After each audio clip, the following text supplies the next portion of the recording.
Kind friends and companions, come join me in rhyme. Come lift up your voices in chorus with mine. Come lift up your voices, all grief to refrain. For we may or might never all meet here again. So here's a health to the company and one to my lass. Let's drink and be merry, all out of one glass. Let's drink and be merry, all grief to refrain. For we may or might never all meet here again. Ladies and gentlemen, on behalf of Laphroaig, let me bid you all Kinnerly Felcher, that's Gaelic, for 100,000 welcomes. My name is Simon Brooking. I'm the Laphroaig Master Ambassador. My mission to spread world peace through whiskey, one dram at a time. Thank you very much for coming to the Whiskies of the World tonight. And it is my esteemed pleasure to introduce a very good friend of mine, the distillery manager for Laphroaig, Mr. John Campbell, will be joining us with a tasting here tonight. So give him a big round of applause. John just flew in, boys, his arm's tired. The winds he had to fight to get here. We weren't sure if either one of us were going to land here today. But here we are. Here we are in San Francisco, this fantastic whiskey town. And today we're going to take you through a tasting of some fantastic Laphroaigs, and then also introduce a little bit of sherry into the mix, because we have two fantastic sherry cask Laphroaigs. You know, we banter that word sherry around all the time, but I think most folks don't know what sherry is. So we thought we'd tell you a little bit about it and taste the sherry and then taste Laphroaig so you can see where that's coming from. So how many folks here have been to Scotland? Very good. The rest of you were waiting. Come on, get over, right? And this is probably the weather you saw this morning here. You had some pretty rough weather, rough seas out there. Just to keep in mind, this is Laphroaig on the one sunny day of the year. All right. So keep that in mind when we're tasting these whiskies. These are very big, robust style spirits, and this is why. It rains a lot there. It's pretty damp. Well, it rains, I think it's about 320 days a year it's raining. So compared to when we get over to Spain where we're making the sherries, it's a lighter, it's a much milder, warmer period and region. Single malt Scotch, well, what is it? Well, it has to be made out of pure malted barley, made in Scotland, distilled in copper pot stills, and then aged in oak barrels for a minimum of 3 years. And then we've got blended Scotch. And blends are blends of different single malts plus a neutral grain alcohol. Most of the single malts back in the early 1800s there were about 14,000 illegal stills all over Scotland. All right? Now, keep in mind Scotland's small in the state of Kentucky. Kentucky has 10 distilleries today. We have 94 in Scotland, so score one for Scotland on that. But most of it was, at that time, was going from the stills in the hills to market anywhere from 160 to 180 proof. Which is just the way John and I like it, but for a lot of folks that's a wee bit too hot. So a lot of the shopkeepers at the time, they were blending teas for their customers. So what they thought they could do is blend these different single malts, which is made out of pure malted barley, blend them together and then add into that a neutral grain alcohol, which is made out of a corn wheat mix. We make our whiskey one batch at a time. A ton of grain should yield about 440 liters of whiskey. Goes through batch and then we make another batch. But this neutral grain alcohol is made continuously, a continuous still, a column still. So they were able to add that in, and that was the birth of blended scotches. The early shopkeepers, the early blending teas, blending whiskies, that was the Walker family, the Dewars family, the Teachers family. They became the preeminent blenders of their time. When Scotch really came into its own was in the 1880s. At that time, the drink of fashion was brandy and soda. But there was a beetle, the phylloxera beetle, that killed all the rootstock of France, as well as in Spain. It affected the sherry crops as well, the grapes there. So there were no grapes available, so then there was no brandy available, and that's when Scotch and soda became the drink of fashion. Scotch and soda is the original Scotch cocktail. Folks say, what? Scotch cocktails? Can there be such a thing? Yes, there can. Fantastic Scotch cocktails, and San Francisco is probably one of the best cities in the world for good cocktails. It is a cocktail generation here. But if you want a simple Scotch cocktail using Laphroaig, you can do a rinse of Laphroaig and dump, and then make a martini the way you normally do, and you've got a fantastic smoky martini. That's certainly it in its simplest form. So it was the Irish monks that discovered the distillation technique back during the time of the alchemists. They were experimenting with different natural products. They were boiling everything. They were looking for, quicksilver they were looking for. And what they found was that the barley was naturally fermenting in the field. When they boiled that fermented barley, the liquid that it produced created this rather ethereal effect. It in essence brought them closer to their God. So we talk about spirits in its original context. It is those religious origins. And as they started to travel, one of the first countries they came to was Scotland. On that one sunny day of the year, you could look south and see Ballycastle, Ireland, about 45 miles away. It's that close. Okay? So they land on Islay, they teach us how to make the whiskey. We take the next 700 years to perfect it. The earliest record we have for whiskey is in 1494 with a friar, John Cord, purchasing 8 bowls of malt to make akavite. Scotch whiskey is an akavite, it is a water of life. And the Gaelic word for that is ushkaveha, ushka meaning water, and veha of life. And over the years it was shortened from ushkaveha just to ushke, and anglicized ushke morphed into whiskey. So when you're ordering whiskey, you're actually ordering water in the Gaelic language. That's where that comes from.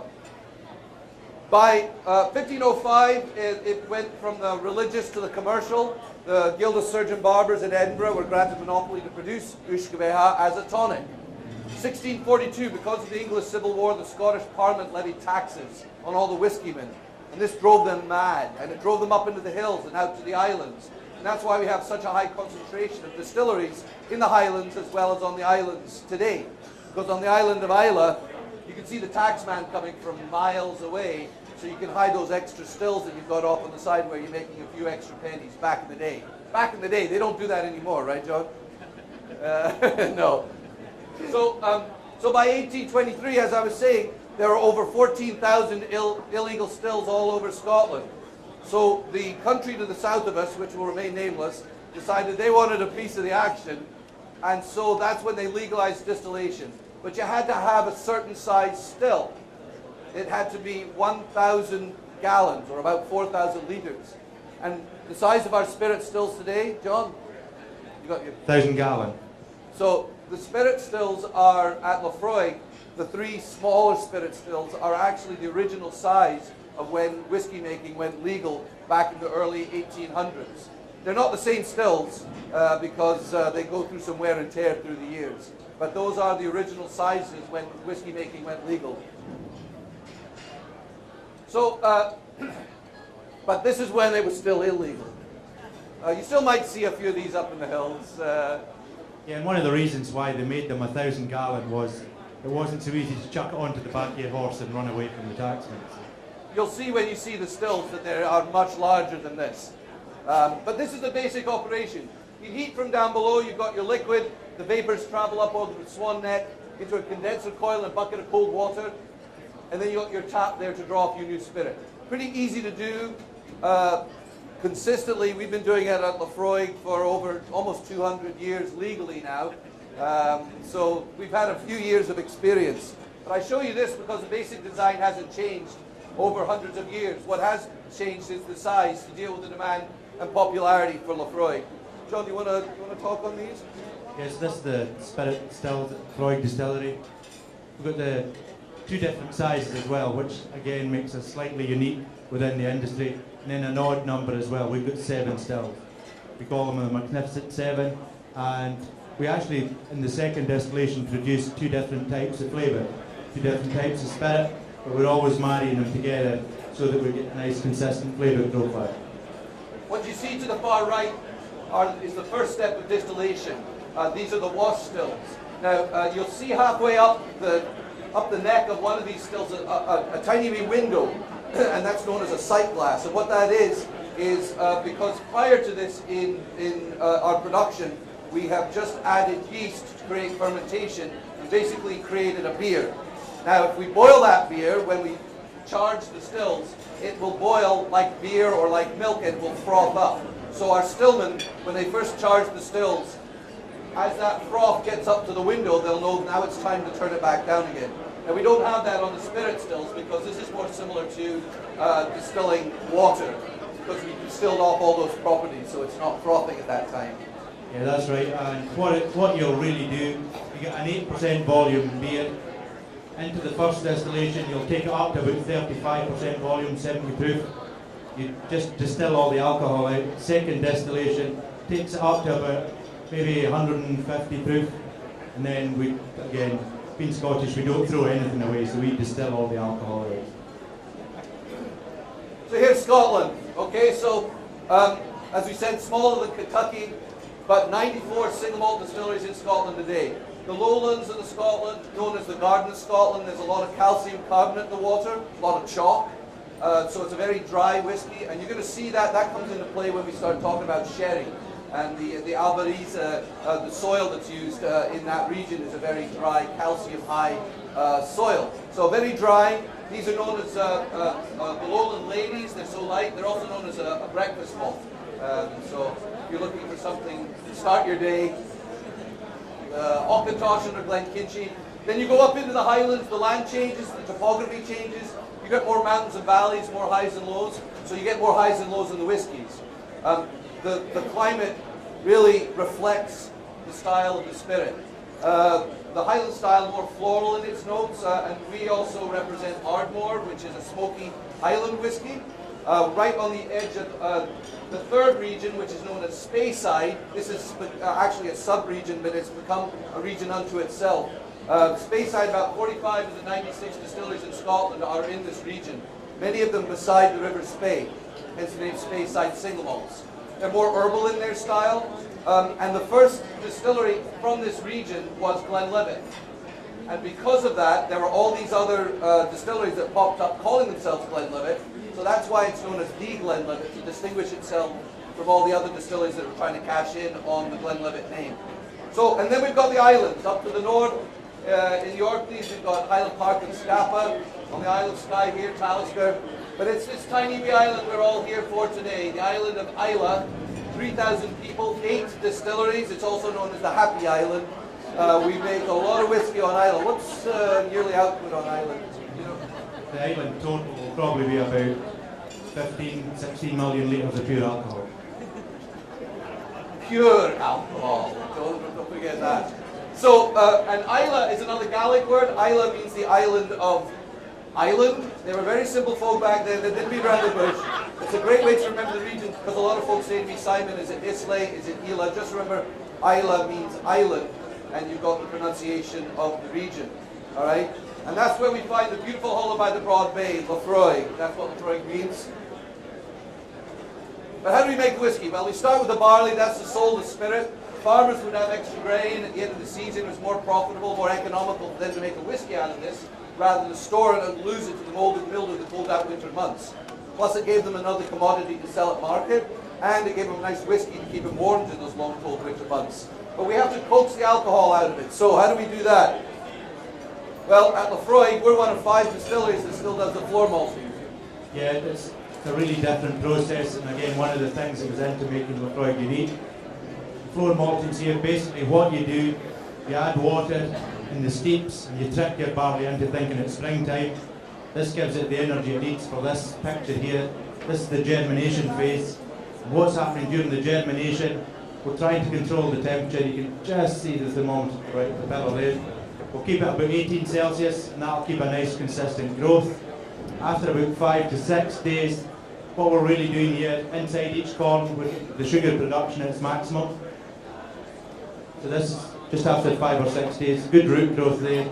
And then what we want to do after we've got the sugar production its maximum, we want to stop it growing. Otherwise it will produce the wheat green shoot, and it'll use up all that sugar to grow.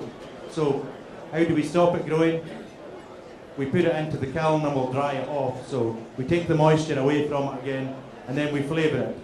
And this is the stuff we use to flavour it. This is it.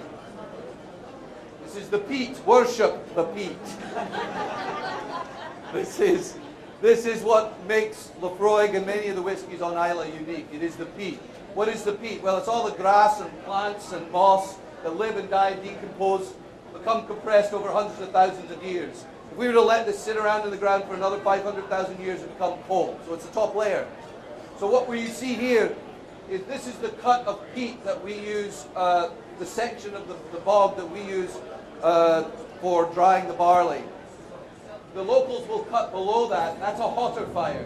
But it's this section here which is a smokier fire, and that's perfect for us. So what is the peat? Well, there are peat bogs all over the world. The largest ones are in Finland. There are huge tracts of peat in Minnesota. And all the peat varies from region to region because it depends on the local flora, right?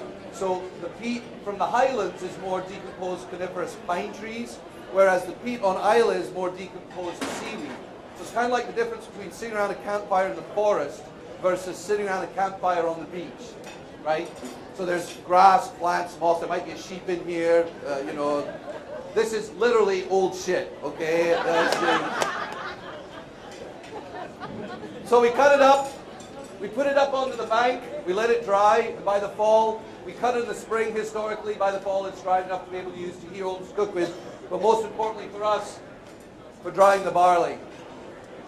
So, yeah, and at this point here, there is 5 distilleries, Simon said, that still do this. We separate ourselves here because we peat or flavour first, and then we dry, and that gives us a different flavour profile. So lots of the tarry medicinal notes that you associate with Laphroaig are produced in this building here.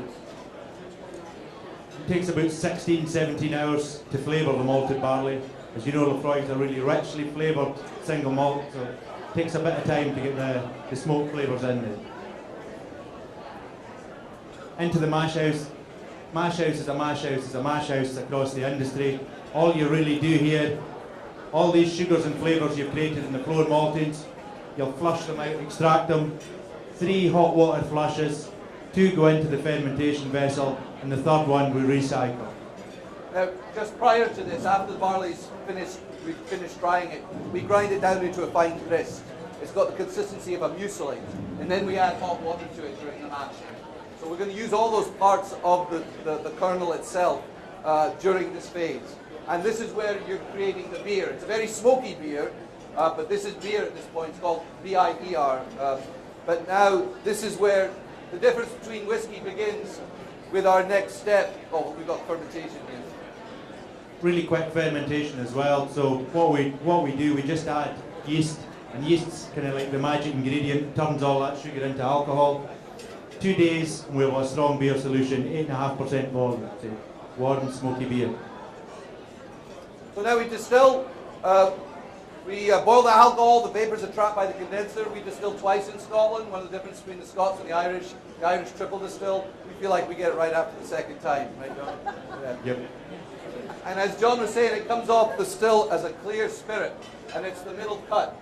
This just shows you the difference in sizes of stills, and that's going to impact the flavour of the whiskey. The smaller squat stills, you're going to get a very heavy, oily body, and that's what Laphroaig, some of the smallest stills in the industry, compared to Ardmore, one of our sister distilleries, much larger, look at in terms of the volume, but it creates a more lighter, sweeter style, the longer still columns. And then it goes into the barrel, all right? Minimum of 3 years by law, but what we're going to be tasting today are whiskies that are ranging from 5 years up to 25 years, all right? These are the barrels. Keep this in mind when we go to get to the tasting. This is the standard in the industry today. 90% of the barrels in Scotland are used American bourbon barrels. And that came about post-Prohibition. There was a law that went into effect saying you can only use a bourbon barrel once. Thought as a congressman with a vested interest in the timber industry, but actually it was American Cooper Union, the barrel makers. They wanted to make sure there was work for themselves, so they mandated it, stuck ever since. Perfect for us in Scotland because we don't use a brand new barrel. Too many tannins in wood. Send them over to us, we can reuse them. So we're using the bourbon barrels, and prior to Prohibition, we were using Oloroso sherry. So there'd been a request from Laphroaig drinkers that they would wanted a little bit more of an old style Laphroaig, and that's what we're going to be tasting in the Triplewood tonight. But also the other one we're going to be tasting is quarter cask, where we're aging in the 200-litre barrels, and then we take all that whiskey and put it in the smaller barrel that's quarter the size, okay? This is just, as we look at the different flavors that come from the wood itself, these are, when we're using American white oak, these are some of the flavors that you're going to find that are being given off by the oak as not only as it's aging, but as it's being charred. There are oak, and those are the organic flavors right from the raw wood itself. And And then you've got the toast flavors. When you start to add heat to these woods, you're going to get these various flavors as well. Okay, we talked enough. We have to do the educational part first, because we start drinking and then try and educate, because this all goes out the window. So here are the different distilleries that you're going to find on Islay. You've got Laphroaig, Lagavulin, and Ardbeg.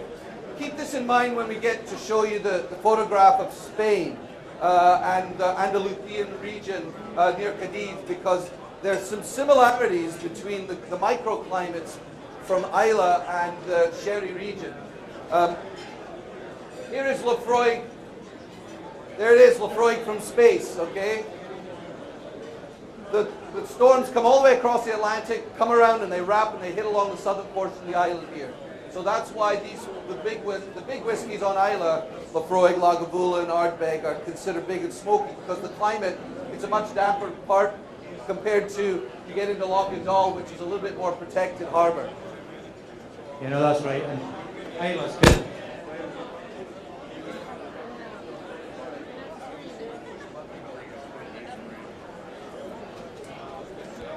All right, so a little bit on the history there. Yeah, no, you turn it off. Back on. Hello? Yeah, we go. I'm back. So the Johnson brothers founded the distillery back in 1815. Donald Johnston, one of the brothers, fell into a vat of burnt hot ale at the distillery, succumbed to his injuries. So we like to say there's a little bit of the Johnston family in every bottle of Laphroaig. And during American Prohibition, you could get a prescription for Laphroaig from your doctor.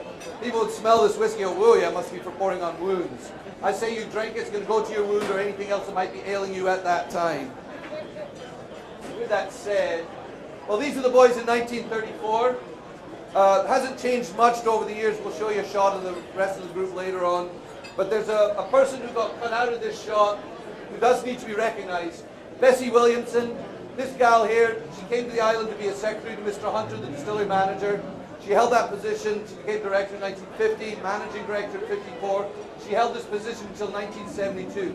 It is a male-dominated industry. However, Bessie is the only female distillery owner in Scotland during the 20th century. So we will definitely raise a glass to Bessie here tonight. Today we have, John Campbell. John, you want to tell us a little bit about how you came into it here? Just luck, really.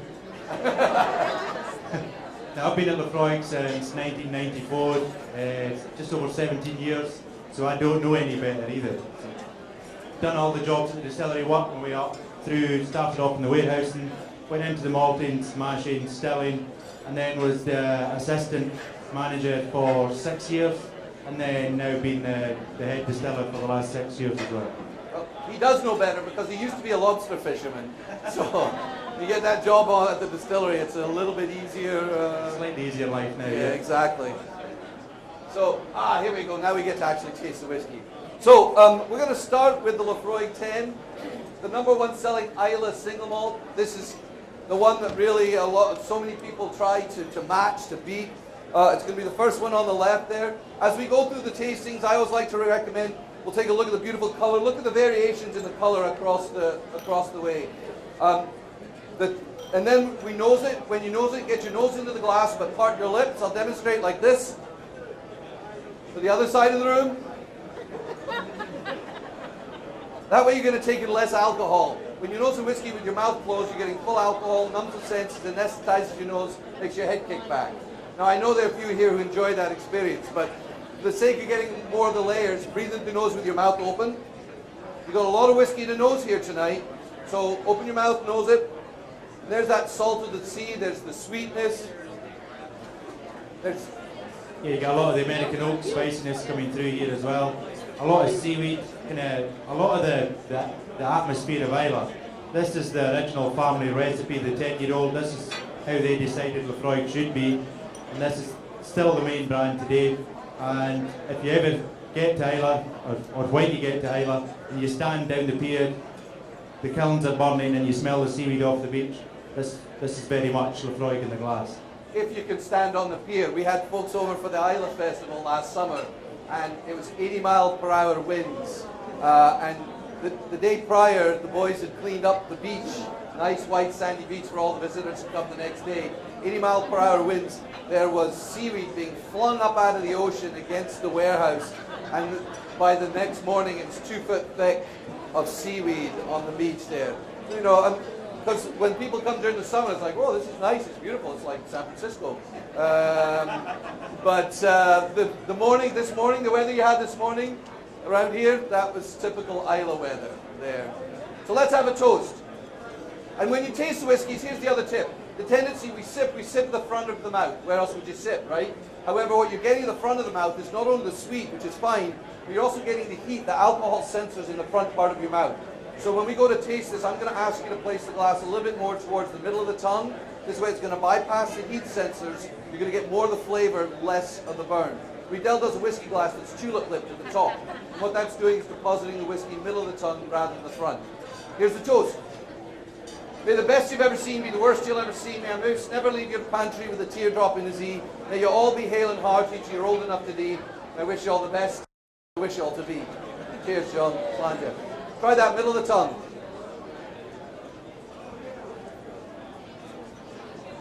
Oh, that is mother's milk. You don't know my mother. So big, smoky. For those of you who just feel like you've licked a campfire and liked it. It's like, is that a Katy Perry song? I like the campfire and I like it. But for those of you who's too heavy, too smoky, have a second taste. You can also add a couple of drops of water to it. Now, as you're going through the tastings tonight, there's a couple of ways of adding water. You can add water directly to it, or you can have a sip of water, hold that in your mouth, have a sip of whiskey, hold that in your mouth together, let them swirl around, give them a good gargle, and then release. That way you don't necessarily have to add water and find that you prefer it without the water. Make sense? So that's another way of trying it, all right? Okay, and with this one as well, when you've added a couple of drops of water, it changes the dynamics you get in your mouth. When it's straight, it just goes straight to the front of your tongue, you get a huge blast of flavour, and then it moves to the side of the tongue and becomes lovely and salty. When you add water, it all goes into the throat. You get the smoke receptors jangling. Feels as if there's more oils, more body coming through in this one, and you get a much, much, much lingering finish. You know, in that, the damp, like sitting around a campfire on a damp night, it really clings to you. The same thing's going to happen because of the spirit. When we talk about those small, squat stills, it distills an oilier body. So it literally clings to you. You know, if you finish a glass and you leave it out overnight, you come back the next morning, have a nose of that, and you'll get so many different layers of smoke and chocolate and all these different layers that continue to, but it clings to the glass. Okay, now we're going to go to Laphroaig Porter Cask, what I like to call the wild child. Okay, so quarter cask Laphroaig, we basically start off with the same recipe, the new spirit off the still, straight into a first fill bourbon. We get our bourbons from another part of the company, Maker's Mark, so we've had that relationship for the past 20 years or so. What we then do, we get 5 to 11-year-old first fill bourbons, we mix the liquid together, and then we double mature it in the quarter casks. Now, as you've seen, quarter casks are smaller, and with that you've got more surface area, less liquid, you get a real infusion of the American oak flavours. So what that's going to do, you're going to get a real toffee caramel nose, really, really creamy, a lot more spice, and a very, very dry finish. Quite ashy, this. Another way of nosing the whiskies, you go into the warehouse, you want to get a sample out of the barrel, you have what's known as a copper dog or a copper thief, long copper tube, the wine business they call it a valanche, a wine thief. You pull the bung out of the bung hole, insert the copper dog, draw off your sample, put it into your glass. And if you don't have a copper dog, the other way of nosing the whiskey is this. You put your hand over the opening of the barrel and roll the barrel a wee bit. So, put your hand over the opening of your barrel, get a good seal on it, good seal, and roll it. Roll them, roll them, roll them. All right, get the palm, the wetter the better, right? All right, so palm wet, glass down, and rub your hands together, get some heat going, some friction going. What this does is it burns off the alcohol, releases the esters, burns off the congeners, get it nice and hot. Open the doors to the warehouse, open that barrel, and welcome to Laphroaig, ladies and gentlemen. Fantasy Island. You also notice that if we, it's not sticky.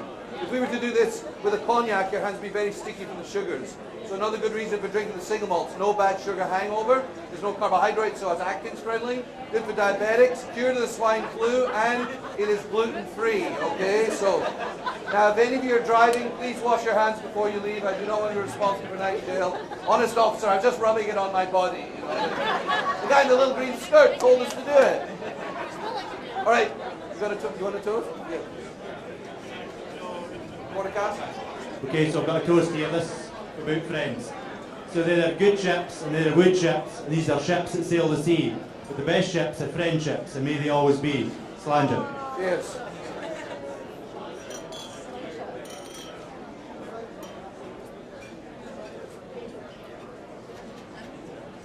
Lovely sweetness to this. A little bit lighter in its style, yes. A little smoother. A little more approachable. That's that by using the second, that quarter cask, you get more of the wood influence on this. Beautiful whiskey. We've had this for just 8 years now. 8 years now. But already within 8 years, it's the fastest growing within the range, and already accounts for about 30% of the case sales. So by far and away the most popular growing Laphroaig. Okay, we're now going to leave Islay. We're going to go by mule. This is me on my way to school, actually. That's bribing the teacher for good grades. Now we're going to go to Spain. We're going to go down to the region of Jerez. Jerez has been around for a long, long time. But what is sherry? It is a fortified wine made from grapes grown near that town in Spain. Here you have Spain. There you've got the Straits of Gibraltar, Jerez. And let's move in closer on that one there. So now compared to 320 days of rain on Islay, in Jerez they get 70 days of rain. So I'm still going to vacation on Islay because they've got 8 distilleries. So, you know. But within this region is Jerez, and you've got, then from there, the 3 regions that are closest here is San Luca de Barrameda, and then from there we go down to Puerto de Santa Maria. This triangle creates a region that produces some of the finest sherries in the world. There is a microclimate from this region. But the sherry itself came from back in 1860s when the English owned many of the vineyards down there. They created what was from Bristol, England. They had what was known as Bristol milk. And a very famous young woman said, oh, if this is Bristol's milk, then this Harvey's sherry is the cream. And that's where the notion of a cream, Harvey's Bristol cream, came about. We're using 80% Palomino grapes and 20% Pedro Jimenez. And this shows you the blend of the different Soleras that we are using, the different types of sherry that go into Harvey's Bristol cream. The Criadera, that means nursery. That is where the sherries are nursed, and they take from the top, so to level out all of the different ages. So there may be drops that are 70 years old, 80 years old in those. Yeah, even older. There's some, when I was there a couple of years ago, and there's some of the bottom Soleras maybe over 300 to 400 year old. So as we do in Scotland and as they do in Kentucky, the casks, it's a very important part. They're using 600-liter capacity American oak barrels, but you're getting the influence of the wood from those as well. This shows you the range from a Fino down through to an Oloroso. So the lighter ones are Finos, the darker ones are the Oloroso, and it depends on the percentage of alcohol. The Finos are 15%. You get above that, those become Olorosos. This is the floor yeast which develops when the sherries are aging. Think about, in terms of a Fino, a Amontillado, and an Oloroso, kind of being the difference between a beer and whiskey, because what you're getting with the floor with the Finos is this fermentation that's happening with this yeast here. So that's basically, it's kind of the same interaction as you'll find with a beer.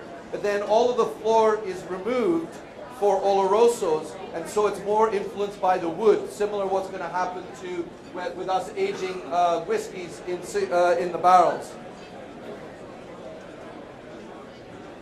So in order to make it, we press the grapes, that's fermentation.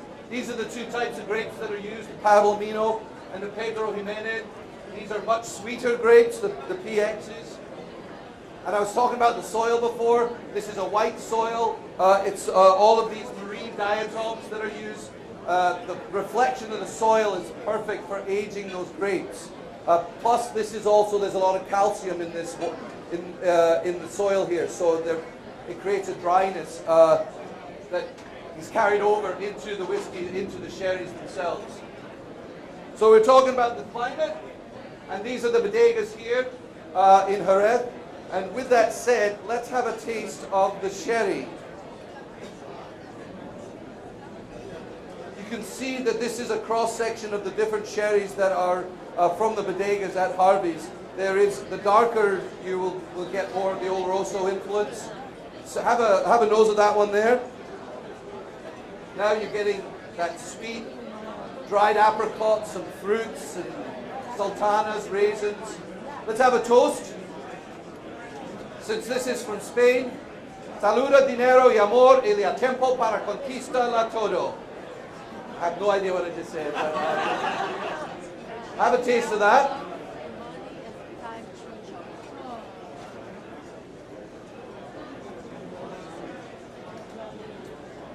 A lovely sweetness to this. A little dry on the sides there. Very easy to drink.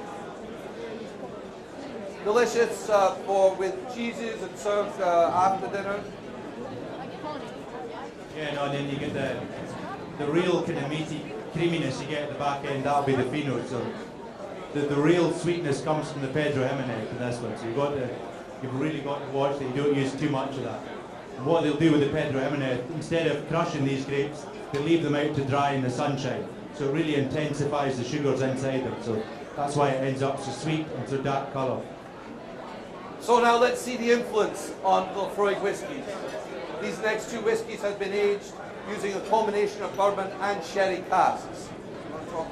Yep, so Triplewood really, what we did, Triplewood is an extension of the quarter cask process. What we do, we get the liquid out the quarter casks, we'll then triple mature it in Oloroso sherry casks for 2 years. And what this really does, it gives it a nice, doesn't give it the full sherry experience that we've tasted in the glass before. You get a lot of sweetness, maybe raisiny, grapey flavours coming through. And then with the European oak as well, it gives it a nice kind of black peppery tingling sensation, which you get after some of the American oak flavours in the Triplewood. So Triplewood, by the 3 maturations, becomes a very complex product. Something we've just released in the last 8 to 10 months. Very, very popular as well. So we'll have a toast and a taste. Here's a toast. Here's a bottle. And an honest man. What would you wish for more? Who knows when his life may end, what his share may be ahead. Then catch the moments as they fly and use them as you ought. Believe me, happiness is shy. It comes on always when sought. Slangia, Triplewood.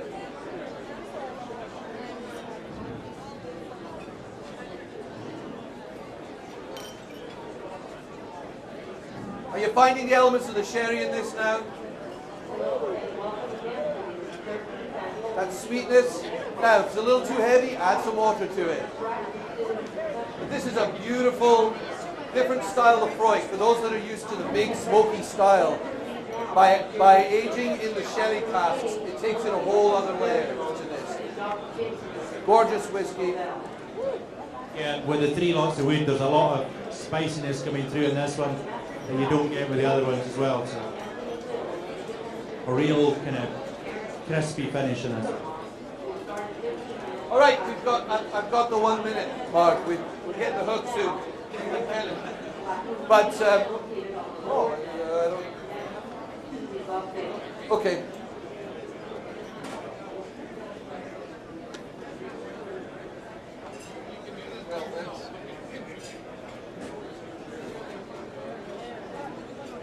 All right, we're not going to rush out without tasting this one here. This is the Laphroaig 25 year. 25 years in the barrel, you're losing 2% evaporation every year. We don't top the barrel off, unlike the sherry with the Criadères. So a 25-year-old barrel of Laphroaig's lost 50% of its original volume. That's why the older whiskies are priced higher. Yeah, and the majority of this liquid is sherry matured again. Not first fill sherries, but some refill sherries as well. So once used sherries, up to 27-year-old. We've got some couple of first fill bourbons in here as well, just to give it a nice balance and a nice mix. Again, what's going to happen, because it's a really old whiskey, it slows the process down in your palate. So what does that mean? The flavours will come in waves and waves and waves. And because it's been in a cask for so long, it'll coat the whole of your mouth with oil. So you'll keep tasting these flavours probably for the rest of the night now. So you can look forward to a 25-year-old in your bed tonight. Well, I'll drink to that. So let's have a toast. This is what my grandfather taught me. It goes like this: "Here's teus, ne like us, God dent," and that translates to "Here's to us. There's nobody else like us. God damn the rest." That's how you are. And when you taste it, as John was saying, really hold this in your mouth, on your tongue for a good 10 seconds. Just hold it there, hold it, hold it, hold it.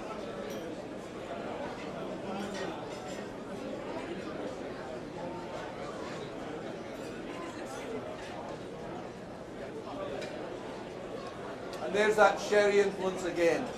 That sweetness, but you're also getting a little bit of the smoke at the end. Now, just because it's older doesn't necessarily mean it's better for you. We have so many people who prefer the 10-year over the 25-year. It's really a matter of personal preference, you know. And in terms of drinking it, you drink it the way you like it. Don't you have anybody tell you how to drink your whiskey. All right? Now, how many friends of Laphroaig do we have here tonight? Fantastic. The rest of you better get on it, become a friend. How do you do that? Well, when you buy a bottle, you go online, there's a brochure in every tube, and it's got a code on the back page. You put that code in, and then we're going to send you a certificate making you the proud landowner of a square foot of land on Isla. You come to visit your plot, we'll put you in a pair of welly boots like these, give you a flag from your country, shove you out into the field, and you go find your plot and stake your claim to your clan and your country. It's a great program, keeps you in touch with what's going on at the distillery. Last year here we did a kilt walk across the Golden Gate Bridge. And if the economy tanks here, you know you've got a place to live in Scotland, right? And this is John with his staff. Total staff at Laphroaig, 27 people. It takes 5 boys to make this whiskey. We're making it 24 hours a day, 7 days a week, 46 weeks out of the year. People think it's a big factory. It's an old farm on an island off the coast of Scotland. And for those of you, we do have a Facebook page. Where we try and keep in touch and let people know what we're doing with all of the activities. And it's about the beautiful hollow by the Broad Bay. That's not a bad place to live and work, right? The handmade nature of the whiskey. It is that smoke, what I like to call the holy smoke. The only distillery in Scotland to have the royal warrant for Prince Charles. And it's all about good health. Slanja, that's what that means. Good health to you. It rains a lot in Scotland, so you get a lot of rainbows at the pot of gold at the end of that rainbow is Laphroaig. There's your hard sell for the night. We are going to be up at the table for the rest of the evening. I would like to thank you all for coming in, sitting in on this seminar. John Campbell, ladies and gentlemen, thanks for giving a big round of applause. We have to treat him well because he's the one who makes the whiskey. So. But again, thank you. Thank you for enjoying the tasting tonight. Do we need them to take stuff? Thank you very much, everybody. You're all set. Have a great night tonight. We'll see you at the Laphroaig table. Cheers, Slange.